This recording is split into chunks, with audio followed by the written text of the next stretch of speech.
अबे बार हमने आज बोला सारा को नोटिस कर रहे हो मैं।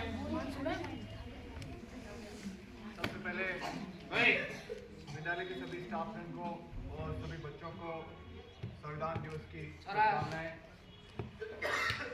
आज हम 26 नवंबर जो सेलिब्रेट कर रहे हैं, मना रहे हैं, उससे संबंधित आपको बहुत सारी जानकारी धीरे धीरे मिलती गई है, आगे भी मिलती जाएगी। जितनी जानकारी आप जुटा सको अच्छी होती है। इसके पीछे अभी आपको बताया कि संविधान इस सब से हमें वाकिफ होना चाहिए। ये क्या है, इसके बारे में हम इतनी देर से चर्चा कर रहे हैं। ऐसा क्या है, उस व्यक्ति के बारे में चर्चा कर रहे हैं जिस व्यक्ति ने आप सबने सुना है, अभी तक सुना है कि बहुत अच्छा काम किया, क्या काम किया, ये किया, वो किया, लेकिन है क्या संविधान? एक नियम कानून, ऐसा ही?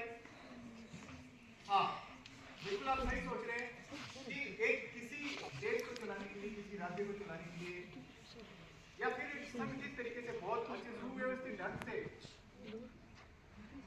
जो व्यक्ति है आपस में सही तरीके से रह सके, अपना जीवन, जो जीवन के अधिकार है, जो मनुष्य जीवन है, उसमें क्या क्या जरूरतें होती हैं, वो एक निर्धारित की गई थी। उन जरूरतों को पूरा करने के लिए अगर उनके साथ कहीं कोई दिक्कत आती है, कहीं कोई परेशानी आती है, तो एक लिखित नियम और कानून बने हैं।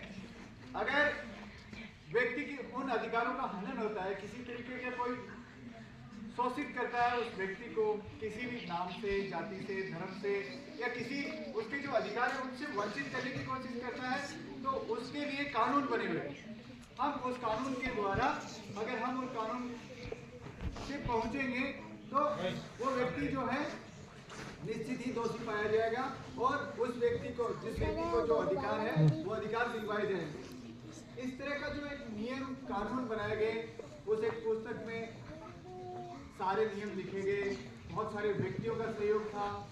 डॉक्टर बाबा साहब अम्बेडकर, जिन्होंने बहुत ही महत्वपूर्ण कार्य करा, इसलिए उनको याद करते हैं।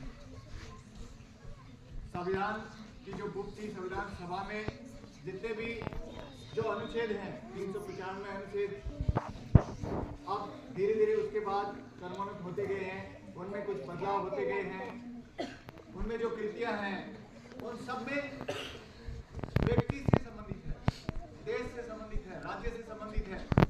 उन सब में ये लिखा गया है कि किस व्यक्ति को कितना अधिकार है, बच्चे को क्या अधिकार है, एक व्यक्ति को क्या अधिकार है, उसको बोलने में कितनी स्वतंत्रता है, उसको रहने में क्या स्वतंत्रता है, उसके जीने के लिए जो जरूरत की चीजें हैं, वो अगर वैसे नहीं कर पाता है तो उस राज्य की, उस देश की, उस गांव की जो सरकारें होती हैं, जो अधिकारी होते हैं, वो उसके लिए कुछ ना कुछ करते हैं।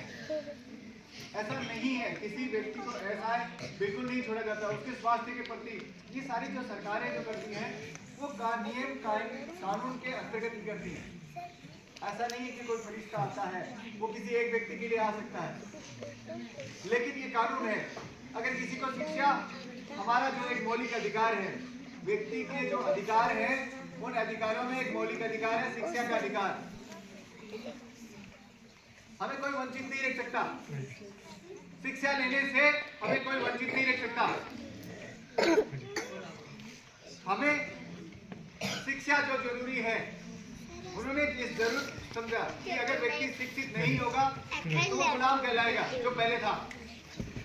हम पहले गुलाम थे क्योंकि लोग शिक्षित नहीं थे। आराम बैठो सीधा। हमारे देश में बहुत से विदेशी शासकों ने यहाँ पे अधिकार जमाया, शासन करा, और बैठे तोड़ फोड़ जिस तरह वो सब के पीछे कारण ये था कि हम शिक्षित नहीं थे। नहीं लग गए हमारी शिक्षा जैसे जैसे बढ़ती गई, हम आज विश्व में बहुत अच्छी प्रगति कर रहे हैं। इन सब के पीछे कारण ये है कि हमारा एक जो है लिखित संविधान है, वो संविधान में लिखा हुआ है कि हमें शिक्षा का अधिकार है, हमें शिक्षा ग्रहण करनी है। किसी भी बच्चे को आप देखते हो शिक्षा का जो है एक पैरामीटर दिए गए हैं, एक निर्देशन बनाया गया है कि कितने साल के बच्चे को किस कक्षा में अध्ययन कराया जाएगा। इसमें बदलाव होते रहते हैं, हर बार एक रिसर्च की जाती है, एक निरीक्षण किया जाता है कि कौन से बच्चे को किस क्षेत्र में जाना चाहिए। सारी चीजें गाइडेंस होती हैं, सरकारें इस पे काम करती हैं, समितियां इस पे काम करती हैं। जैसे जैसे हम शिक्षित होते जाएंगे, हम अंधविश्वासों से दूर हटते जाएंगे। जो हमारे पूर्वज कह सकते हो या फिर पहले की जो पीढ़ियां कह सकते हो, वो जो अंधविश्वासों में डूबकर टोने टोटके या फिर कुछ अंधविश्वास जिन्हें हमने कुछ देखा ही नहीं, उन सब चीजों को सुनी हुई बातों पे हम विश्वास करते थे। आज हम प्रत्यक्ष की बातों पर विश्वास करते हैं, जो सामने है, जो प्रैक्टिकल है, जिन चीजों से कुछ साबित होता है कि हाँ ये ऐसा है, हम उन चीजों को इसलिए मानते हैं क्योंकि हमें शिक्षित हैं, हमें शिक्षा का ज्ञान है, और यही ज्ञान हमें जो है हमारे परिवार, हमारे